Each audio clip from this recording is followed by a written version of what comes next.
You are listening to the Light Over Time podcast with David Sargent and Korey Bartos. Hi guys. What's up, bud? How are you today? I'm good. I'm good. I'm overly caffeinated, so decaf today. Nice. You had a Boyne City farmers market yesterday?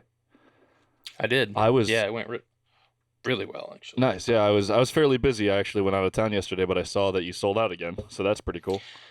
I did. Yeah, we didn't have like a festival or anything to bring people out. It was just sunny, so that was cool. Sunshine tends to drive people out of their house, which is nice.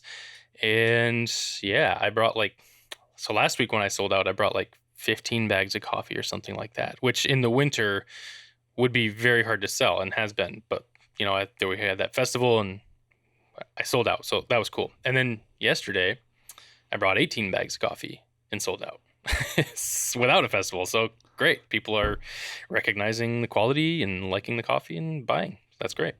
I love that. Yesterday, I met up with some friends and we did Cyberpunk Red tabletop RPG stuff. And I used to love Pathfinder and D&D quite a lot. I haven't played with a good, solid group of guys in a long time. So it was quite fun. Nice. Looked like it. Yeah, for sure. So, the first order of business this week is, did David hold himself accountable and go out and shoot after our episode? Yeah, I did. In fact, immediately upon shutting down the recording session last week, I went out. So like the same day.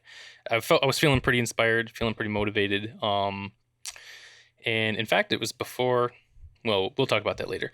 I went out and just really enjoyed myself. I did turn it into a coffee video, which is kind of like maybe one day I should try to separate these things. However, it was mostly photography and I had a blast.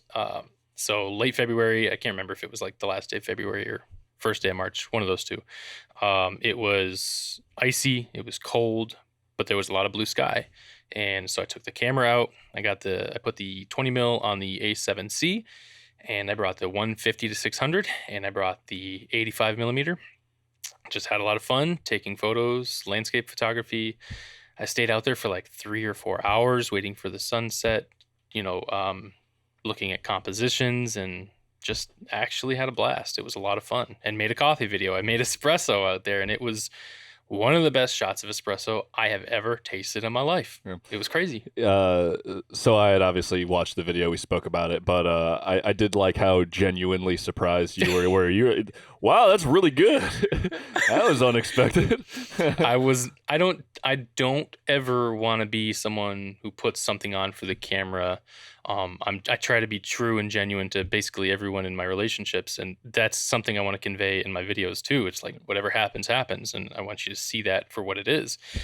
And genuinely, I had the best espresso ever. It was, I think I know you pretty well, and it was like a honest look of surprise. It was fun to see. But like, holy crap! It was. I thought it was a pretty enjoyable video. I'm gonna link it in the show notes and then down below this video on YouTube. But yeah, I personally really like, in general, photographers that go out and then they show the settings and stuff like that. That's like I just need to get small menial tasks done in my bedroom, or like I'm trying to relax and just want something on. I love those videos. So it was great for me, but it was cool. Yeah, you really pulled out some interesting stuff on that ice with the 85. Yeah. Really making that 85 look good, because I still have a lot of contempt for that lens. I did. For the longest time, I did. It had in my mind some terrible chromatic aberration. And you know what? I just have resounded myself to like only shooting it at f2 at the widest. And that takes care of just about every issue I have with the lens. Not a problem. Sometimes I'll shoot it at f1.8. Sometimes, it's fine. Sometimes. There are conditions where those issues are amplified, and you just learn to live with it and adjust for it. I mean, it's old enough and cheap enough that it's still very sharp. Like, it's sharper than the G Master. So like, it is sharp.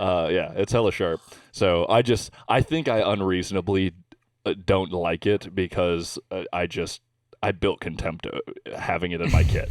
I never wanted to use it. It didn't excite me. Maybe a would-be GM 8512 might change that. We'll see. You did ask me, I don't know if it was last week or the week before, if I had tried any slower shutter speed stuff with the A7C, Hmm. and I did. As after the video portion was done, I continued taking photos with the A7C, with the 85 on, and as blue hour set in, as I was basically walking back to the car, it was about maybe a half mile walk back to the car. I was doing slower shutter speed stuff like 1/60th, 1/100th, in that area. And I was having a good time. I didn't feel like I was ever like losing sharpness because of the shutter or the mirror or whatever, or the shutter. It was fine. I never felt like I was at a loss Yeah. for any For reason. for those of you listening, I had asked David about how that really chonky shutter would have affected the camera. I was just curious because it has a very tactile and very satisfying kerchunk, Yeah. and I was Yeah. just curious. But yeah, that's cool. No, Uh, yeah, it was good. yeah, seems like a cool camera. I was it a forum? It was either a forum or it was on like the Sony sale page or something like that. People were talking about the A7C II. It might have been in a Discord actually, and it just kind of reiterated that if they do the right things and really if it's just that form factor with an A7 IV, I might end up with one. I just really like it. So Hmm. so I'm Yeah. hopeful that they're not going to abandon it. Uh It was never on my radar until that one day, and now I consider it like a sleeper of a camera. It's yeah. very capable. Yeah. Well, yeah, of course it's Yeah. it's very capable, but man, it's just such a off the wall Sony form factor that like they could never go back to it. Like internally they Yeah, could not like it and go, "No, that's not really where we want to go with full frame." So, I'm hoping that's not the definitely. case. I'm hoping they go, "I think there's a market for this and people want it." So, Hmm. they're still selling it at a pretty high cost, so that makes me hope they're not liquidating it. So they probably don't feel like they have to, Yeah. which means hopefully that they don't hate it and they're not trying to discontinue it. So Yeah. for sure. So I had given you a little bit of a prompt yesterday night as I was making sure I had my ducks in a row for the episode today. And I think I need to pull up exactly how I worded it because I'm not sure I remember. But it I had was, to look at it again today because it is something I've thought about it, but I'll let you go on. um, yeah, so let me just pull that up just a second. I said, Mm. the trend with low fidelity, old digital cameras, and I guess this kind of relates to just going back to film, even though I would never call film low fidelity. Film is sometimes very, very high quality. Mm-hmm. Uh, Mm-hmm. and I guess archaic, um, less than supported systems for whether it be trendy reasons, aesthetic reasons, indie cool guy hipster reasons. That trend seems to be leaning towards Gen Zers who are really into early 2000s digital cameras, which objectively are going to take bad images. Bad, I say bad as in like not. Well, in an objective way, you're correct. Yeah, yeah, right. So they're going to be grainy. They're going to be very low megapixel, so the resolution is rough. The autofocus is going to be rough if it even has them. They're low fidelity, I would say. Um, there was a Petapixel article about this, and it's why are so many Gen Zers drawn to old digital cameras? And then I saw Tyler Stallman posted it and was asking people as well, like just different people in the space. And I was curious as to what you think and feel about this subject matter. If So it's first of all, I don't follow anyone that I think follows this trend or uses this trend. I don't think it's not popping up for me. So when you prompted this, I was like, "Oh, that's weird. I don't really see this on a large scale." I follow a lot of film people, so I definitely see the trend of like going back and finding film cameras and working with a medium that's foreign to the modern era, right? I don't. I will say I almost was one of those people because I found my very first camera ever that I took to New York last year or the year before. I think it was last year. And I posted it on Instagram. I was like, hey, I found this like in my stories. I was like, this is the HP whatever like 20 string characters camera.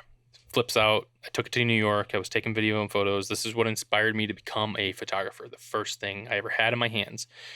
And I was like, this is kind of cool. It's historical for me. And I asked just generally, should I take this out and shoot with it? And overwhelmingly, people said yes. Like they want to see it happen.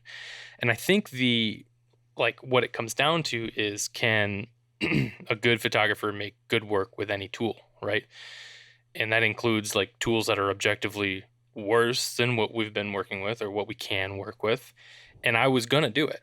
And then I was like, no, it would just make worse looking images in my view. I didn't want to do it. I asked the people said, do it. I didn't want to do it. So I didn't do it. I don't know if there's anything more that I can offer to that. It's just, I don't know. Some people just want to do it for no other reason than to just say they did it, I guess. Yeah, I was just curious. So the interesting thing about my social media is that because I worked at a summer camp for many, many summers, a lot of the people that work at summer camps are young. A lot of the people that worked at my particular camp were campers before they were counselors. They have like a transition program essentially. And so I have a lot of friends that I consider friends, either loosely friends, who are between, at this point, probably 19 to 24. And I see it with college kids. It's like littering their stories and stuff, these like old Canon PowerShot photos and stuff like that. So people are really into it. And I gotta say, when I was getting ready to do this media stuff with Cruz, something that I really envied that he has is he's got a huge, basically, storage drive that has like over 15 years of point and shoot party photos. Like more than I've seen, I think, of like somebody's coverage of like all the wild shit they've done. And I still look back at like, I have very occasional photos of like parties at senior year of high school and like 2011 and like some maybe 2007. And I guess if I could go get like a trendy $50 digital camera, take a bunch of photos of this wild time, and I think they objectively look better than Instagram stories and iPhone photos shot in the dark. So like when I'm looking at like party photos and stuff like that, and they have like an old flash point and shoot, I actually think they're really cool memory photos. And I think that's it, because a flash, iPhones are incredible. Samsungs and Pixels are incredible, right? But they don't have that like point and shoot or like disposable camera flash vibe. And if they did have that, I think that would be borderline an entire game changer.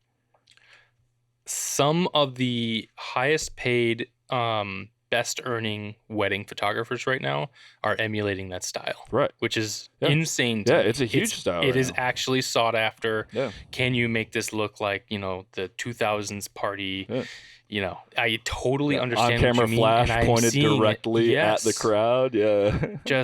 It is definitely a look, right? Yeah. And it's something that I think, I don't know, our generation who are getting married now are looking to find in a photographer. And that's, some people I know in my area I can name are just killing it with that style. So I get that from that angle for sure. Yeah. And I just think it's interesting because, like, is it just trendy? Because I argue that just being a film photographer is not that trendy. It's not easy. It's a lot of work. I shoot film, and I have that's going on 11-month-old roll of 36 frames, because I'm like, I like it to be like a time capsule of a year, right? That's kind of how I use the same way. And it's like, I don't burn through film, and I know some folks that do, and all of them are, I would say, better than average photographers in general, because they're incredibly deliberate and they shoot 10 to 15 rolls every quarter. Right? Every few months they have, like, every trip they take like 5 rolls of film and they shoot it. So And even the easiest to work with film cameras are infinitely more work than any digital camera, right? So yeah, there's got to be intention. It's not just a trend. Once somebody thinks I want to be trendy and pick up a film camera, they immediately go, "What the hell do I do now?" yeah, Right? yeah. Like there's work involved. It's a barrier. There's a huge barrier of entry there. Now Yeah. a trend in photographers going back to film, sure, but hmm the nostalgic 2000s vibe from a point and shoot digital camera is as instant as any other digital camera system, phone, etc. Sometimes it's easier to get your point and shoot camera images onto your computer. It's a nightmare putting iPhone photos onto a Windows PC, right? Like Yeah, unless you also have a Mac and you can AirDrop it, like it sucks. So Yeah.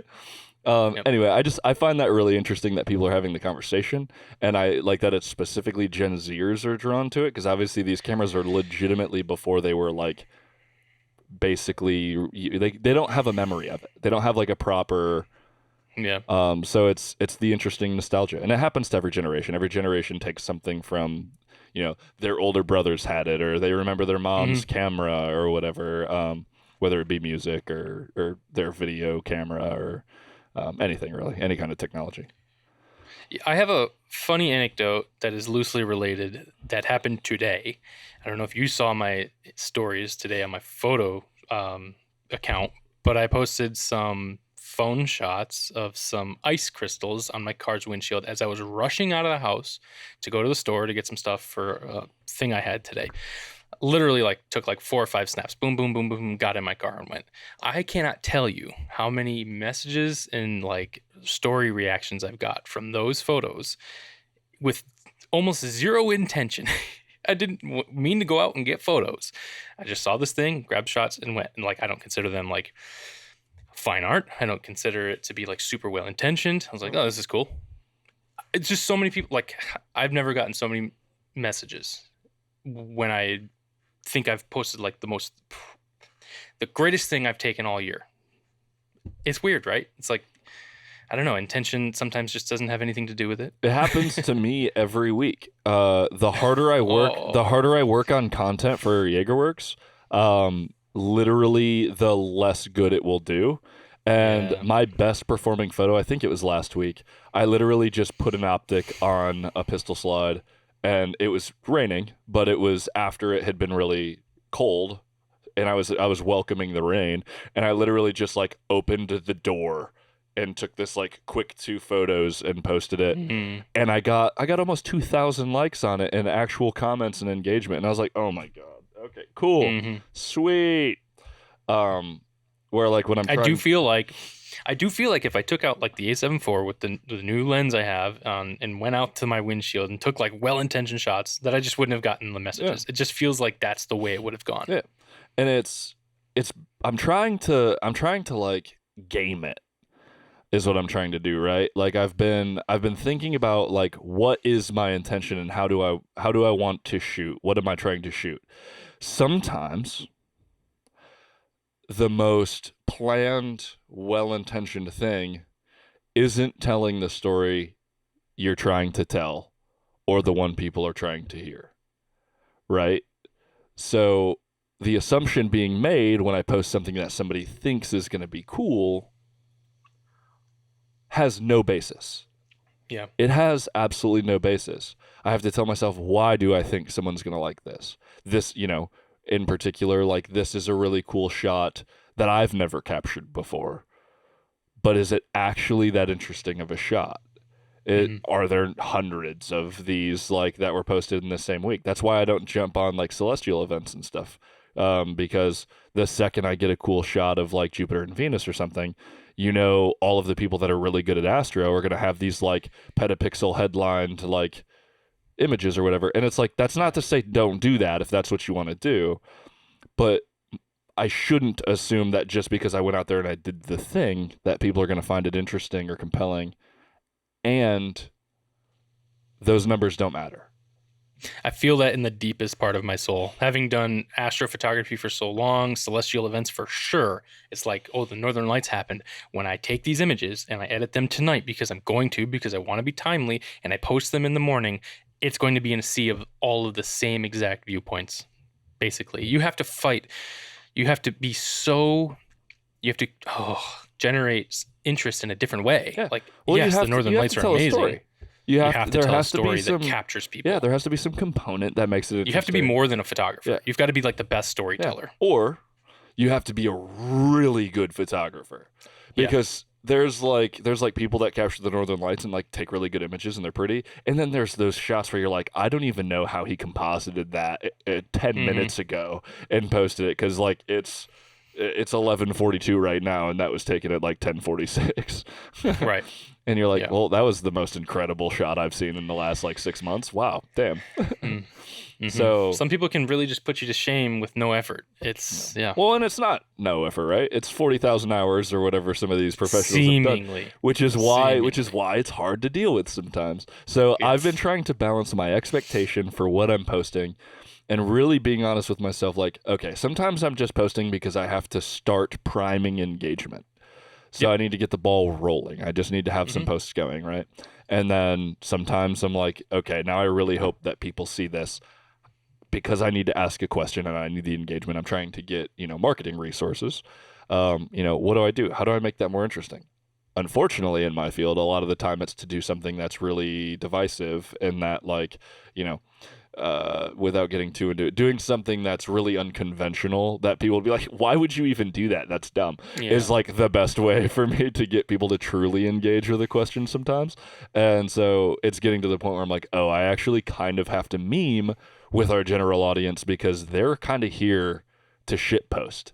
Like that's what they're doing. So it's interesting. It's unless you have a pretty locked in like target market for who you want to like your images, you're not going to really get the engagement you want. Because if you're just a photographer, like my main page, I get no engagement on my Korey Bartos Instagram, because it's my personal account and it's random, and people are there because they're my friend, or they saw some dog photos that I liked, or they saw. We care about your life, right? Yeah, or we care about what you're doing. Or they literally just like one of the couple of versions of photos I take. And unfortunately, I go into phases where I'm like, I'm only posting coffee right now, friends. And then I like lose the people that are like, where the hell are the dogs? And then it's like, oh, I've only been posting like the same 4 dogs for like 6 days, because, I'm hanging out with those dogs a lot. It's interesting. I'm still working out what my expectation versus output should be, and trying to tell better stories. So this is me, I guess, putting those words out there and starting that conversation, because I think it's important. Like your images don't suck. Your stories aren't meaningless. Yeah. They're just in a sea of other attention, hopeful grabber people, woojigums. Yeah. I mean, I've gone through cycles of this for years. I started my Instagram account for the same account that I still run back in like 2014, I think. And at its height, I had 12,000 followers. And the most when that ramped up, I had good engagement, but I didn't know anybody. Like, I wasn't really talking to people. It was just good engagement of like, emojis and likes, and it felt good. The dopamine hit.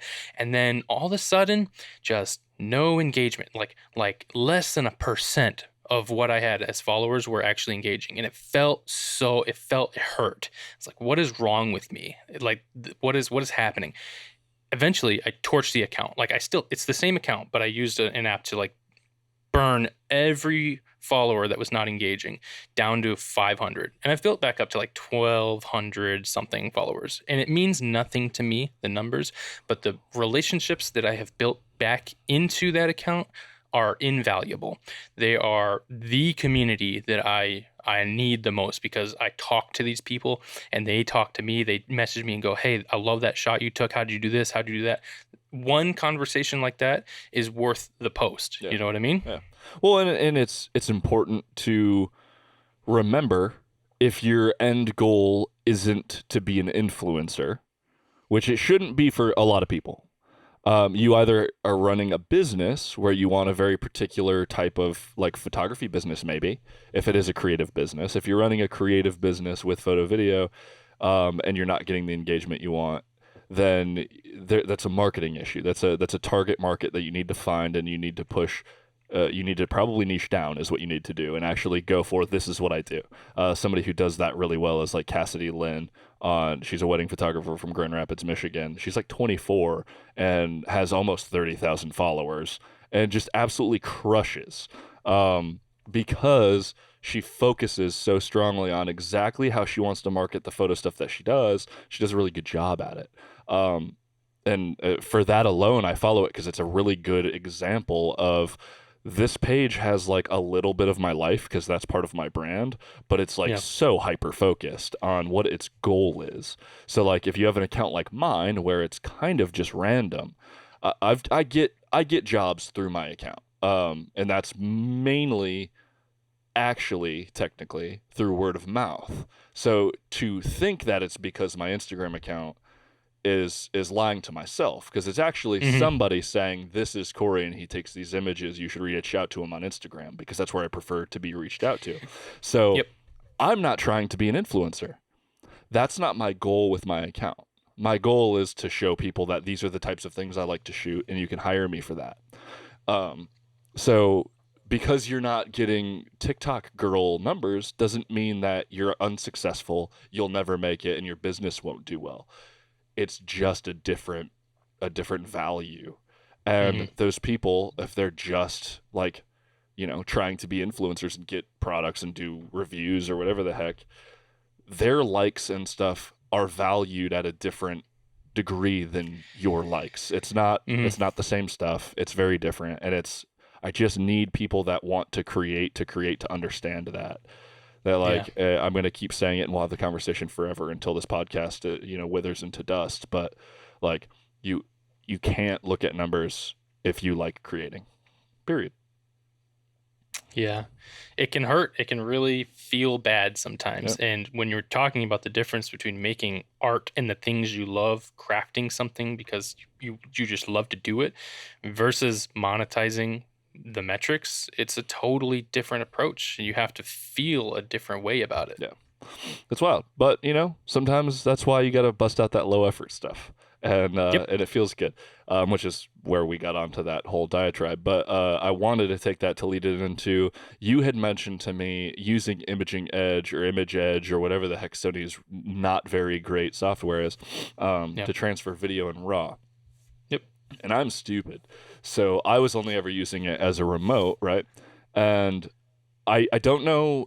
I think it might have been because my A7R4 didn't have this functionality, or because the app has been updated because it looks different since I used it this weekend. It only changed like a week or two ago. But I know for a fact I wasn't able to do that on my A7R4 That's crazy. because it was really easy to do because I could get like the JPEG previews when I would shoot through my A7R4, but I couldn't get a full RAW, and it was fast. And so all of my stories about playing Cyberpunk Red this weekend, all of that was transferred over and then edited in Lightroom. And Yeah. the process isn't like awesome. I don't like love the process, but it's pretty good for that. I'd love them to, have a way to have functionality that's not through whatever the Bluetooth wireless confusion is, that because I don't think those systems work. Sometimes they just get confused and don't want to register your camera or whatever. Um, Yeah. but it was pretty surprising. And I got a lot of reactions to those images because I was going out of my way to just kind of document some stuff that was happening around me and shoot with the 35 because I wanted to try and transfer them from my camera to my phone.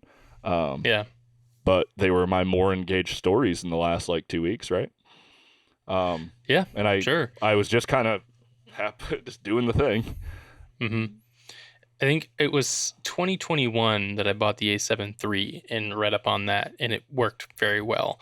And I've been using it since then on my Pixel 3, and I have a Pixel 5 now. And for whatever reason, since the app updated, or since I updated the firmware on the A7 IV, I have not tried the A7C yet.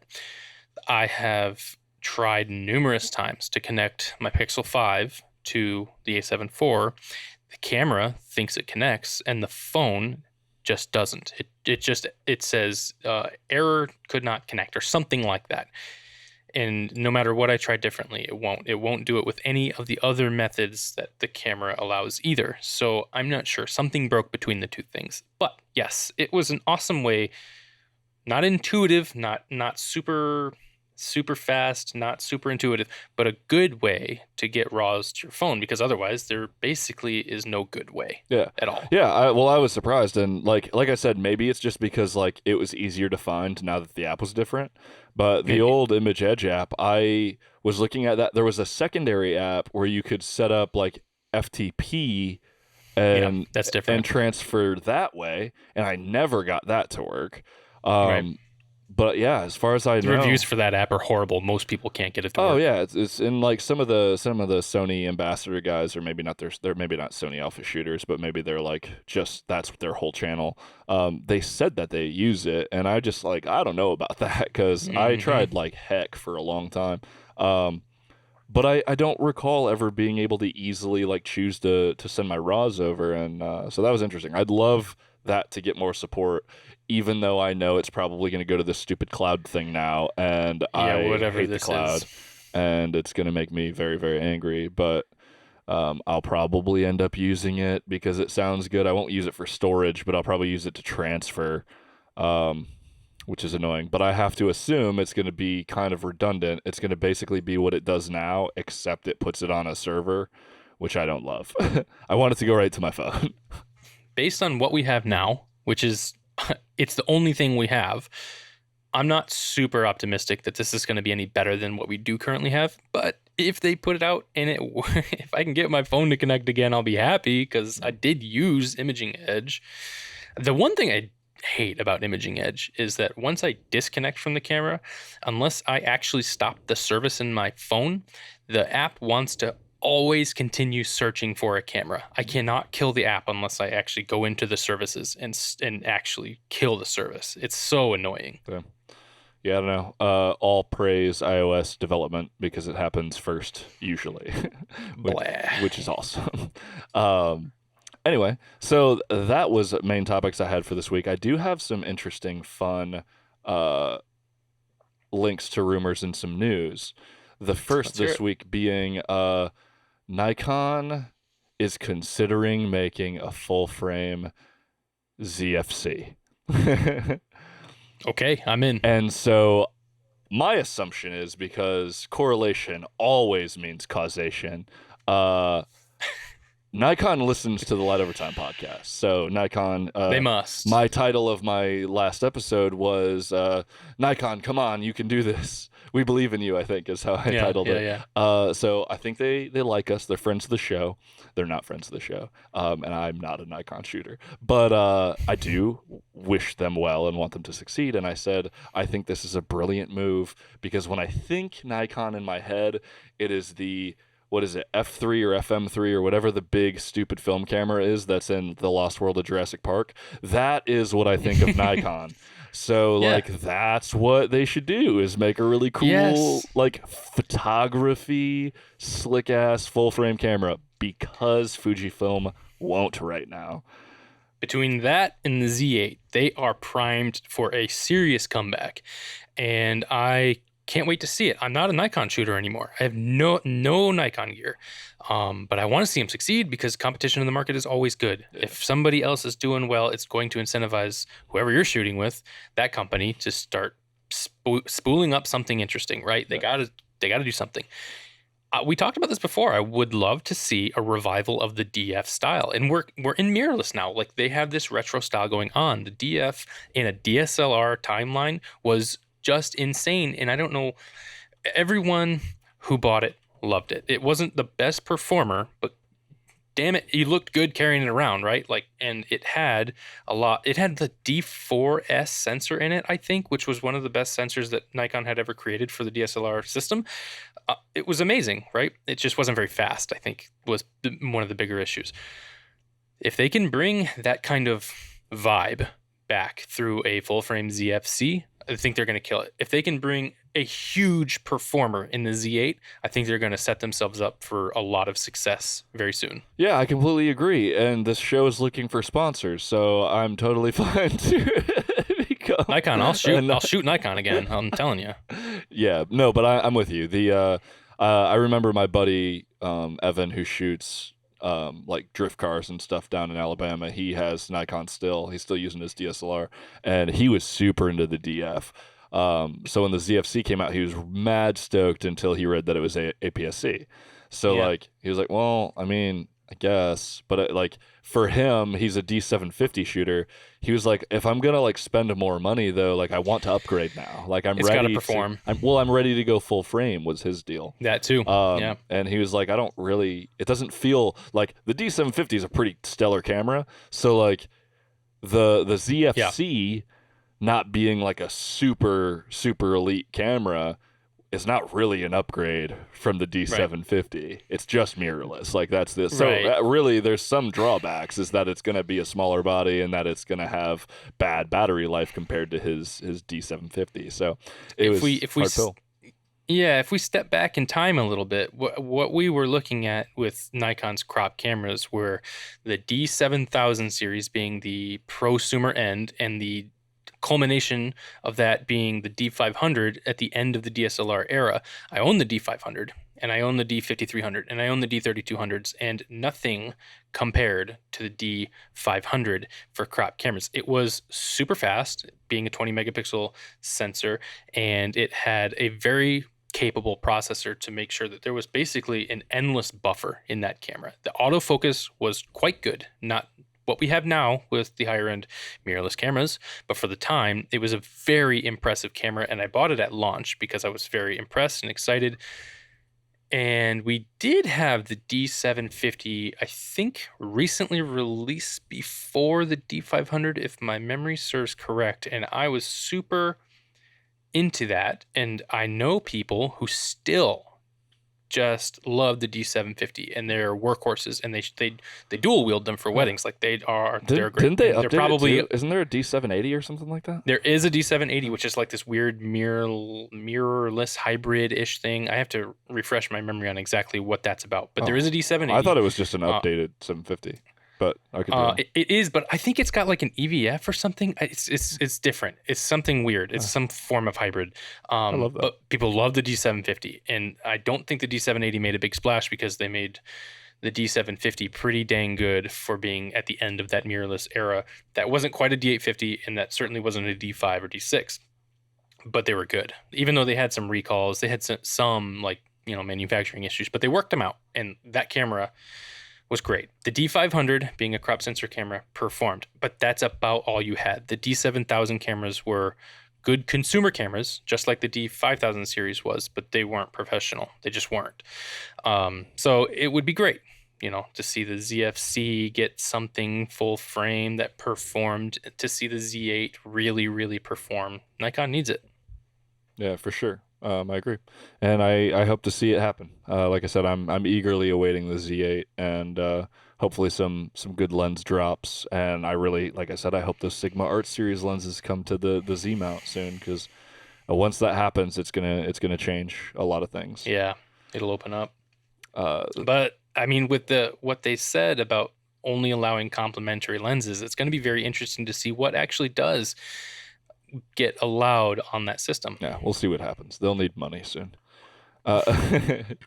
Anyway, the next topic I have here is the Fujifilm managers interview. They had this big interview, and we actually talked about on this show how Fujifilm just kind of goes off and does their thing, and like it or leave it or hate it or whatever. You just deal with it. And they actually kind of apparently spoke quite in depth about where they're at and what they're expecting, and kind of like where their head's at, which is kind of cool. So I'll kind of TLDR this for you a little bit. Yeah, thank you. Basically, what has been said was they kind of broke down that sales of the XH2, XH2S, and the XT5 are all actually going pretty well. It appears that the XT5 is still selling very well, and the XH2 and XH2XS aren't really hindering the performance of that camera, which is surprising to me, because like the non-S variant is essentially a pro body XT5. Like they're gonna have the same sensor and all this stuff. They're basically 1-to-1. They just are a little bit differently focused. But it doesn't stop there. They kind of allude to the X Pro series isn't dead. And the really like gnarly Fuji fan people who are like in it for what would be probably Fujifilm's premium photography market, the guys that they want to like, embed their claws in and keep forever, love the X Pro series. I happen to know ambassadors of other brands use X Pro models as their I don't want to do work right now, and this is my take around camera on like cool stuff. That's how much people like this system, right?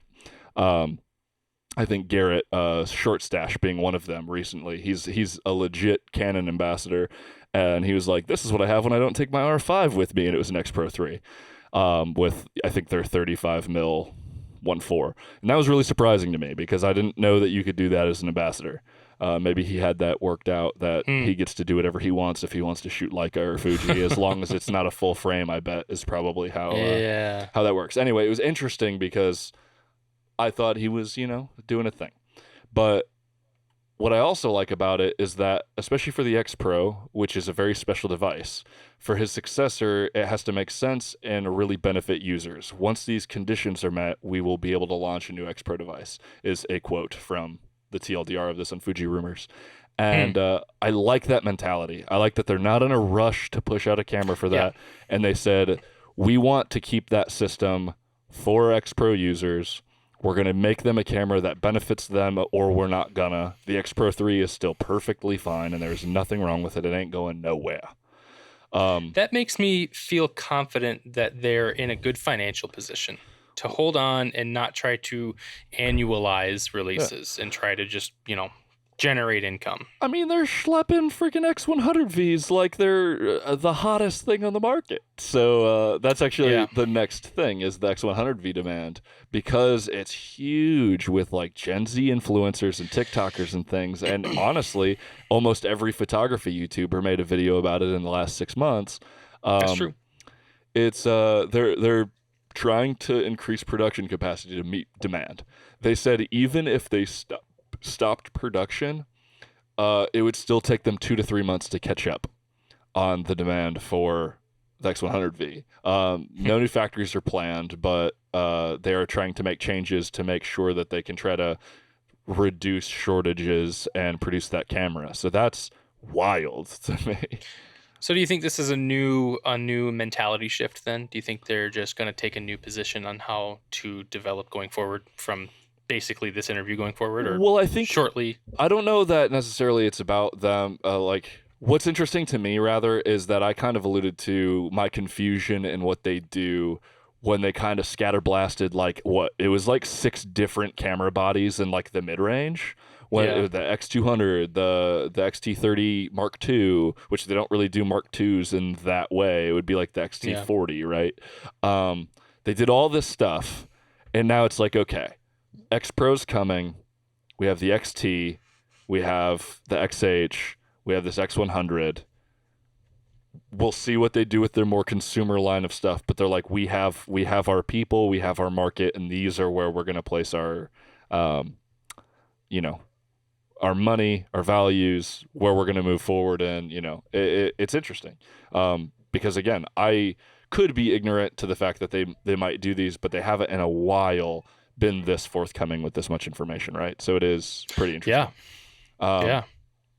And then they also talked about positive feedback from opening the X mount to third parties.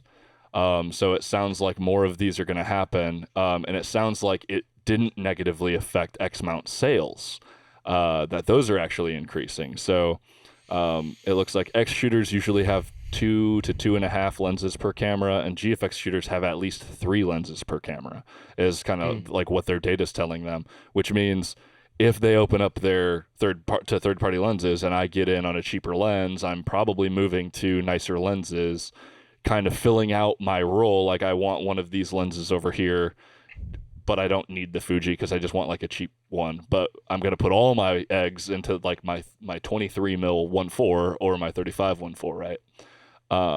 So that was super interesting.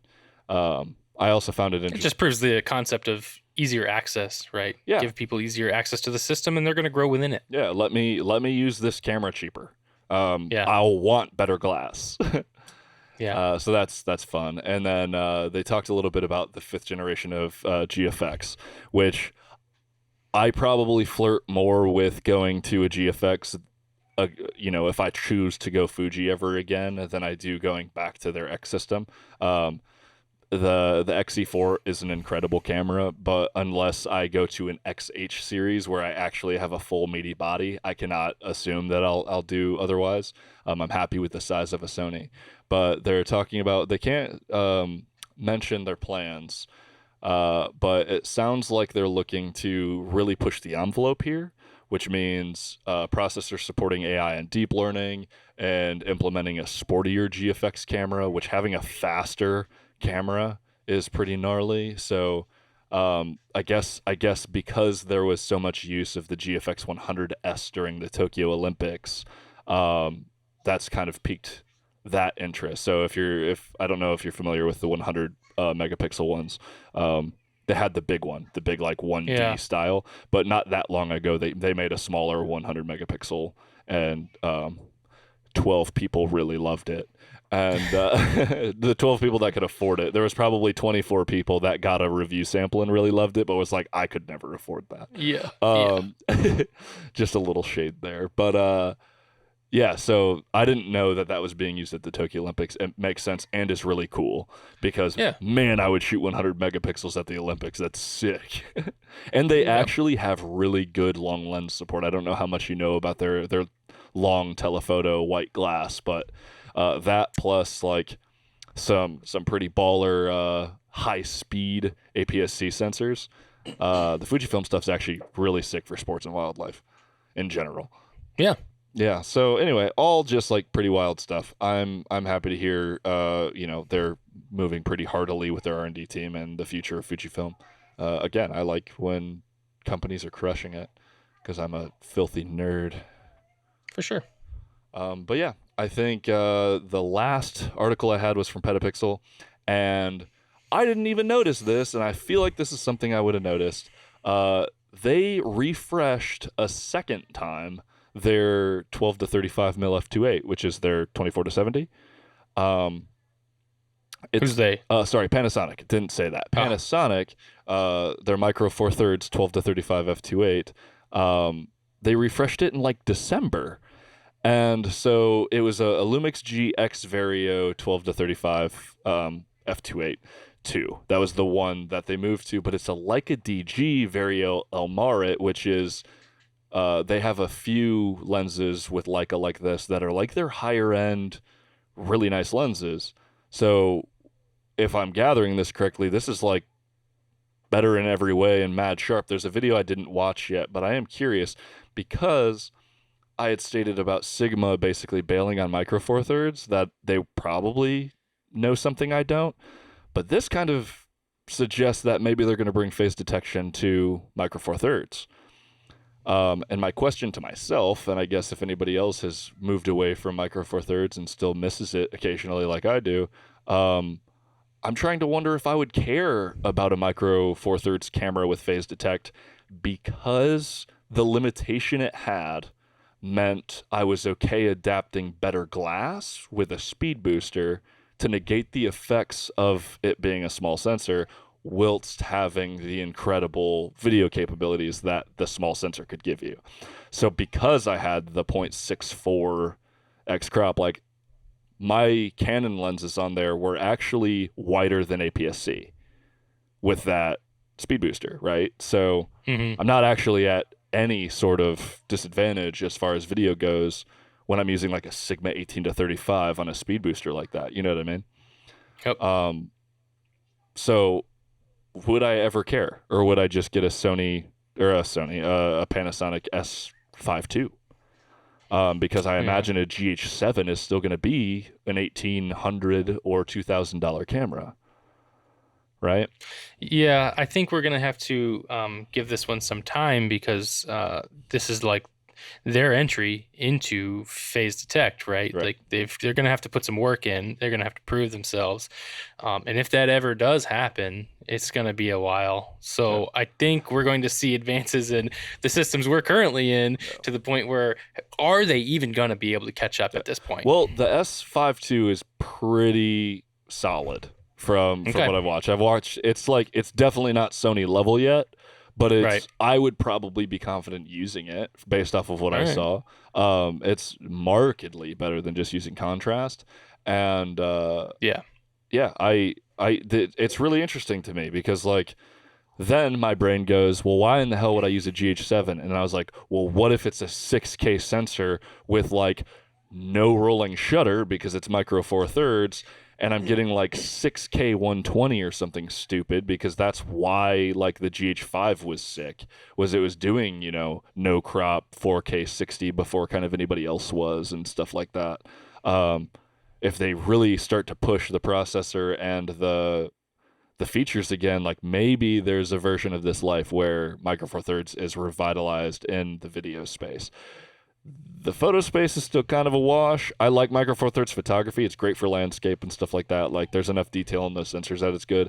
And when you don't really need shallow depth of field quite as Yeah. much, stuff like landscape or like studio portraiture and stuff, it's actually sick. Yeah. I have some of my best images I've ever shot that I love on a GH5. Um, but I don't know that it's ever going to be a compelling option again for photos. Yeah. But man, they can probably make a really gnarly video camera Mm-hmm. if they figure out good autofocus on even 4K 120 and 1080 like 360 or something crazy, and they Yeah. just kind of push the envelope a little bit while still having phase detect and their vlog is great like I've said before and stuff like that. So Sure. yeah. Has there been any updates with your 50? Yeah. I was just gonna say something. Yeah. The day or two after our last podcast episode, I went to Adorama's website again because I did every day since like the supposed shipping date, and there was just no update. I was getting really frustrated. I was like, all right, I would love to like have some information. And then I went to Amazon.com where like the rest of the world would go to, right? And saw there were some sellers out there with this Sigma 50 millimeter 1.4 DGDN in stock, like prime available. I could get it in 2 days. Some bullshit, right? So I was like, okay, what's going on here? Why is Adorama not have theirs yet? Maybe I'm way down in the queue. That could have been totally it because I was late in the pre-order. Totally, I could accept that. But I was like, oh man, I can cancel my pre-order and have this thing in like 2 days because I don't like not at least knowing where I'm at in the queue. So that's what I did. Sorry, Adorama. I ordered from one of the sellers was in New York. It looked like a pretty small, like actual, physical store that just had it. So I got it, and it's like brand new, like, obviously, and it wouldn't have been used before because it is brand new. I have to tell you, the videos reviews of this lens made me think the chromatic aberration was going to be a lot worse.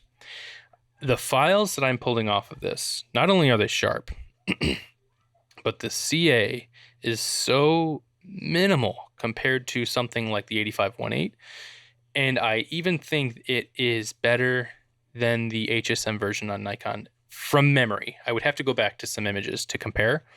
Well, It is shockingly good. I have to imagine that at all, if you think it's good and fine, that it's better than the HSM. There's no version of this Yes. life that I think any of those HSM 50s or 35s from Canon and Nikon back then, they were tons of purple fringing. Like, True. But when I watched Gerald's video, as we talked about before, his recollection was that it was bad then, just like it's bad now. But when I pulled this lens out on the A7 IV, shot wide open in some harder conditions to test this lens, looking at these fringe areas where CA would be super bad on like the 8518, it was super not. And I'm like loving that, of course. Yeah, I did not do my commercial shoot because we had to reschedule. Funny enough, the weather was too good. We were trying to go for like snowfall winter shoot, and it was just sunny and like the snow was melting, so we had to reschedule. So that's coming later.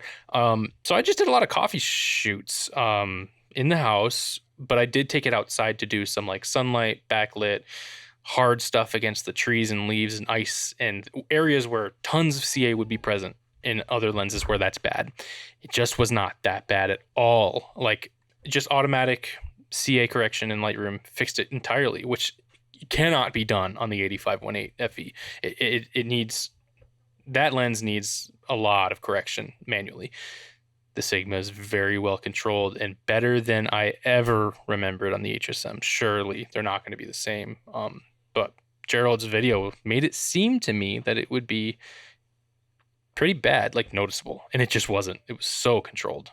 Well, I mean, yeah, and there's a couple of different versions of fringing that people are, sensitive to in different degrees, right? So like, Sure. If it's not the kind of thing that's gonna bother your shooting and be a problem, it's not the thing. My man's shooting charts, so like I'm always gonna take that a little bit with a grain of salt. I usually look at my CA opinions from DP review because it's always a very common like offense or a grate or something outside where I would actually like be irritated to have fringing. Yeah. But yeah, I mean that's good. I'm glad it's controlled, and yeah, it was sharp. That was controlled. I will say every scenario where I saw barrel distortion is true. It is one of the. It's got to be the worst 50 I've ever had for barrel distortion. Sure. When I was shooting in my kitchen, kind of like the camera was sort of level with my countertop, so like the edge of my countertop would be a very straight line. I had to correct that. That was very noticeable. Other than that, the lens is nice. It's heavy and it's big. It's heavier and bigger than I did anticipate. It's not a real issue for me. Right. It feels so solid. Like Sigma's just, their build quality is really in a really good place. Yes. So if you're thinking about this lens going Sony or Sigma, really you should be thinking about the size and weight difference, because from what I'm seeing in my files, it's a good performer. I wouldn't be scared about that if I were you. Yeah. Well, I mean, the distortion's pretty interesting for me, especially because I often don't like using profile corrections. Yeah, I was a little shocked by that, to be honest. Yeah, and so generally the in-camera Sony corrections are really nice, and because I do a lot of video, I think I'd probably just want to have the Sony for that reason alone. If I was doing mostly photo with it, I don't think I'd probably care at all. Sure. But yeah, so the Lightroom corrections corrected it immediately, so like it wasn't an issue. Obviously, like that's something you can just have on. But before I turned those corrections on, I noticed like, whoa, there's quite a bit of bowing there. That's interesting. Yeah. Which again, you wouldn't be able to get corrected properly in camera for video, which is a pain in the ass. Where Sony's, when you're using a native lens, they will have lens compensation and corrections for their own lenses. So even if there is barrel distortion, it's corrected in camera for video, which is super important. Good point. But yeah, I mean, hell, that's sweet. Yeah, I mean, we're talking about what, $400 difference or something along those lines. It's if you're okay with these things, I'm here to tell you, I like the lens. I think it's worth the price. Yeah, well, it's absolutely worth the price. Like, there's not a single like solitary cell in my brain who thought it wasn't sharp and fast, right? Like, they definitely did that part. So I'm not like I would contest that. I would love to see somebody assert that the Sony is faster and like sharper than the Sigma. Just those things, no other factors. Like they're gonna be within a margin of error from photo to photo. Like I think at that point it's like a sensor inconsistency or like everything else, right? Like how you're handling the camera, if it's set down, if you have like shutter speed, all those things are going to be the variables that you need to pay attention to now. They're so painfully sharp and fast. I'm glad they're using linear motors in the Sigmas. Oh yeah, the AF on that lens is pretty snappy. I was happy with that. It's gonna be just like the 51.4 for Sony, I think. The only thing that's gonna change is that like if you have a super fast Sony camera, you're not going to be able to hit the like 15 or 20 FPS. You're capped at 10, I believe, right? But you're at 10 anyways. Who cares? Yeah. Like it's literally a non-issue unless you were like an A1 maybe, but definitely an A9 II user, right?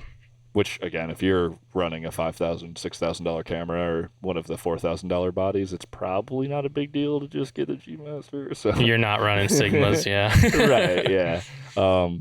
but yeah, that's awesome. I'm glad it's working out for sure. Yeah, I'm happy with it. I don't feel bad about it at all. Yeah, I a similar across the board review of my 35 right now. I'm just in love with that thing. I haven't taken it off my camera. I shoot almost everything I do at work with it right now, unless I go out. So basically, all my indoors stuff is all 35 stuff, bopping around and hanging out with Yeah, the people. It's snaps I've seen so 35. far look good. Yeah, I like 35. I'm not sure if I'm not gonna get the 50, but still waiting to hear back from Adorama. Probably this week, I imagine. Um, I'm I'm now considering the Sony 20 to 70 instead, though. Only because I want Sony lenses and it's more useful to me. I think Okay. it's still relatively small. 20 still plenty wide, and I think it'll do what I need. A lot more if I am bopping around traveling. If I was to go on a hike, I wouldn't want to take a 16 to 28. I think I'd rather have a 20 to 70 if I was I hiking. agree with that. Yeah. Obviously, I would probably have my 70 to 200, but I don't actively hike with the big lens. I pull that out when I'm doing wildlife When you need or it. particular landscapes. It's not like my Yeah. walk around and shoot lens. Um, for those listening who don't know me, I am an advocate of super telephoto landscapes. I think wide landscapes are better done on a phone every single day of the week. Fight me. Uh, I know people that are getting better landscape wide images than I could ever shoot with my mirrorless camera, so I just don't even bother. I just pull out my $3,000 Well, lens and hit those sweet landscapes, and I go, "You can't do that with your cell phone, you suck." when it comes to wide angle lenses, what you have left is a creative mind. You have to be more creative because it gets everything, right? Like Yeah. you have to place something in the foreground, be super cognizant of your composition. Wide angles, I would argue, a more difficult lens to shoot with in general. That's what I'm saying. Why would I want to do that when I have a really sick $3,000 banger generator? I put that Yeah, thing on if my lens and it's like banger, banger, banger. if you want an easy hack to getting more original photos, just use a longer lens. You're gonna have less chance of having an image look like somebody else's if you're just zoomed in further. Yeah, and once you get into 135 to 200, if you're if you like going to national parks and stuff like that, you're gonna definitely get images that aren't everybody's shot of El Cap or not Absolutely. everybody's shot of like the Tetons or something. Like if you really get Yep. that light off a peak or something and you're getting a telephoto, that's kind of the differentiation is going to be what story can you tell with a beautiful wide, like if there's like a moose in the middle of if you've been to the Tetons, there's a huge plain right in front of it and you drive Yeah. along the road and you just like see the Tetons in the distance. But if there's like a giant moose Absolutely. or some shit and you get this beautiful wide, it's like, well, that's the greatest photo I've ever seen. Maybe you get a God ray coming down and hitting a moose in front of like this mountainscape. Epic. But then Yeah. the other way to differentiate is like not everybody's gonna have, and I'm not even saying high quality glass. If you give me like one of those 70 to 300s that I used to use, the USM on my 70, that was some of my favorite photography was when I was hitting Yeah. about like 350 millimeters on a 70 because it didn't look like anybody else's stuff. Exactly. It's good stuff. But yeah, for that reason alone, though, I think I'm probably gonna try the 20 to 70. It'll probably That's hold its fair. value better. I think it will. The 16 to 28 is $900, and it'll probably drop like $300 as soon as I take it off the lot. Where the 20 to 70 is only 1,100, so I'm talking like $200 for a huge range that I won't have covered because I won't have a 50 mil yet. I'll be 35 or 70 to 200, so it fills the rest of my focal lengths. Great for video. I'd probably use it a ton for that, but it'll probably be more useful. And Yeah. right when the pre-order stopped and it was for sale, I went, man, I think that's probably the move. I don't know why I was considering. I mean, the size and stuff, but 900 versus 1,100 for me Yeah. when I know I'm going to keep it around for a long time. That is what it is. It's the smarter investment. I have to agree. Yeah, totally. But anyway, that was the show today. We nailed it again, about an hour and 5 minutes. That was good. I kind of like that. That felt a little better than the last episode. If you're still here listening, we appreciate you. Those 12 people that watched this, and probably the 4 of you that watched the YouTube version that stuck around towards the end. You're the best. You are. I still want to know what you're shooting, what your interest in photography is, or if you're just here for my mustache. So please let me know. You wouldn't know that if you only listened. Go to the YouTube. Yeah, that's true. You wouldn't know that I have a beautiful mustache. I did a live stream for my work on Friday, and at least 4 different grown men said, "Sir, your mustache is glorious." And I said, "Thank you, sir." So There you go. that's pretty good. Anyway, we love you. Let us know what you think about some of these topics. I'm curious, and I want to know what you're shooting. I want to be acquainted, so become my friend, because I have none. Yeah. Thanks, guys. See you next time.